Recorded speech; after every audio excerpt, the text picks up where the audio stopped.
Hi guys, welcome back to unexplored literature. तो इस video के अंदर हम डिस्कस करने वाले हैं Mrs डेलोवे novel bye Virginia Woolf के काफ़ी इंपॉर्टेंट क्वेश्चंस। तो ये कह सकते हैं आपके एग्जाम पर्सपेक्टिव से काफ़ी इंपॉर्टेंट थीम्स और क्वेश्चंस हैं जो कि रिपीट हो सकते हैं। पहले भी इससे रिलेटेड कुछ क्वेश्चंस आए थे। So these are very important questions for your practice. आप इनको भी करके जाएंगे तो you are good to go. ठीक है, तो 5 क्वेश्चंस हम डिस्कस करेंगे, वो काफ़ी ज़्यादा इंपॉर्टेंट रहेंगे आपके लिए। तो लास्ट तक देखिएगा ताकि आप किसी पॉइंट को मिस ना करें। And if you haven't subscribe the channel तो please do so. We are very near to 20K, तो जल्दी से वो भी करवा दो। Now without wasting much of your time, let's start with the very first question. So the question is, how does Woolf use the stream of consciousness technique to convey the inner thoughts of character? कि कैसे जो Virginia Woolf हैं उन्होंने इस technique का use करके characters के inner thoughts को दिखाया। तो अगर आप मुझे फर्स्ट टाइम से फॉलो कर रहे हैं तो आई होप आपको पता होगा कि हम कभी भी आपको एक प्रॉपर आंसर नहीं देते हैं। I just give you a framework about it कि इस तरीके से तुम सोचो और ऐसे लिखो, and that's how things should be in literature.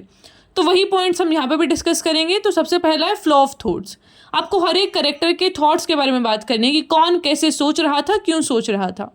फिर है नॉन लीनियर नरेटिव, कि जो नरेटिव है हमारा, जो पूरी स्टोरी है, कहानी है, वो एक प्रॉपर लय में नहीं चलती है कि एक बार ये हुआ फिर ये हो गया, ऐसा नहीं होता है। वहाँ पे क्या है, कभी कुछ हो जा रहा है, कभी पास्ट दिखाया गया है, कभी प्रेजेंट दिखाया गया है, कभी स्पेटमस की लाइफ दिखा दी, कभी फिर वो दूसरे करेक्टर आ जाते हैं, कभी क्लैरिसा आ जाती है, कभी उसका पति रिचर्ड आ जाता है।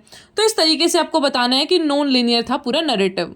फिर आती है सेंसरी डिटेल्स, कि आपकी जो मेमोरी रिलेटेड डिटेल्स हैं, आपके सेंस ऑर्गन से related, how you feel, how you memorize the things, तो वो सारी चीज़ें। देन इज फ्रेगमेंटेड स्ट्रक्चर, तो वो नॉन लीनियर वाले के साथ ही आप अटैच कर देंगे कि कैसे एक बात पूरी नहीं होती है, then you talk about other thing, तो वो कितना उनका माइंड डिस्टर्ब था वो चीज़ दिखाता है। देन इज इंटीरियर मोनोलॉग, कि एक इंसान अपने ही दिमाग में क्या सोच रहा है, that is also presented.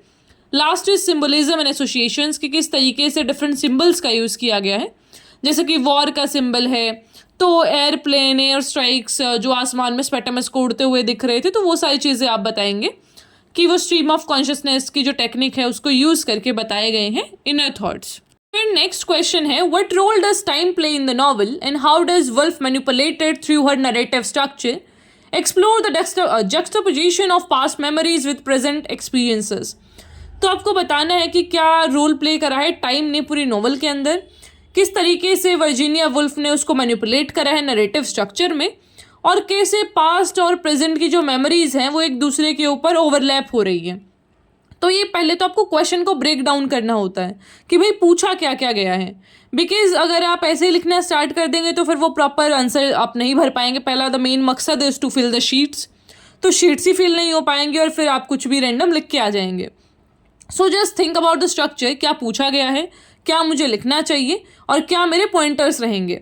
So the pointers will be flashback and memories, कि किस तरीके से उनको बार बार फ्लैशबैक्स आ रहे थे अपनी पास्ट के, उनके जो भी, जैसे क्लैरिसा है वो अपने बचपन का उसके बारे में सोच रही थी, पीटर वॉश के बारे में सोच रही थी, तो इस तरीके से आप बात करेंगे। देन इज साइकोलॉजिकल रियलिज्म, कि उनके इनर थॉट्स क्या थे, टेम्पोरल की टाइम का क्या रेफरेंस था, सिम्बॉलिज्म ऑफ टाइम, ये टेम्पोरल जक्सटापोजिशन के साथ ही आप बता सकते हैं।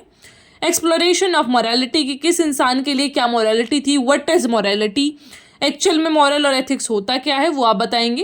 Then the last thing is emotional resonance, कि किस तरीके से जो मैनिपुलेट करता है, टाइम एम्पलीफाई करता है इमोशनल रेजोनेंस को, and it allow the reader to feel the weight of characters memories as they inform their current realities. तो किस तरीके से जब आप एक करेक्टर को पढ़ते हैं तो आपको कितना पर्सनल लॉस फील होता है। जैसे स्पेटमस था, जब उसने सुसाइड करा, so it was very much emotional part of the novel, कि कैसे वो डील कर रहा था सारी चीज़ों के साथ। ही लॉस्ट हिज फ्रेंड, फिर उसको बार बार फ्लैशबैक्स आ रहे थे चीज़ों के। So that was very much traumatising when you read that novel through out. जब आप एक एक चीज़ को पढ़ते हैं, एक एक डिटेल को पढ़ते हैं, आपको क्लैरिसा के ऊपर भी थोड़ा तरस आता है कि like okay, what kind of life is she leading, क्या उसका डिसीजन था जो वाइज था रिचर्ड से शादी करने का, इज एवरीथिंग वर्थ इट। तो वो सारी चीज़ें आप जो है फिर सोचना स्टार्ट कर देते हैं।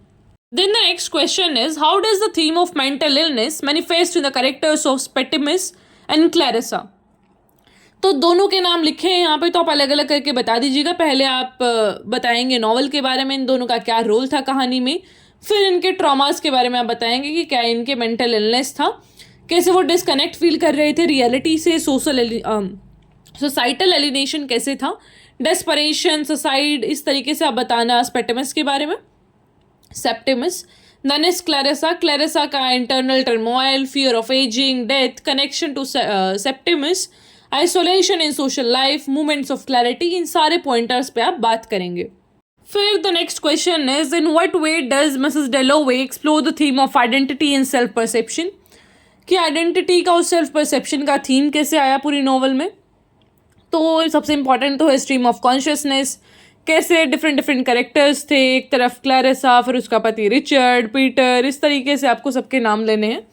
Then is time and memory, societal roles, isolation, gender, उनकी identity, mental health, cultural context, ephemeral moments की किस तरीके से एक नेचर था उनका, ट्रांजिट नेचर ऑफ आइडेंटिटी, कि जो आपकी आइडेंटिटी है that's change over time, and वो सारी चीज़ें आपको बता देनी है। फिर कि आपका जो परसेप्शन है वो कॉन्स्टेंटली शिफ्ट होता रहता है।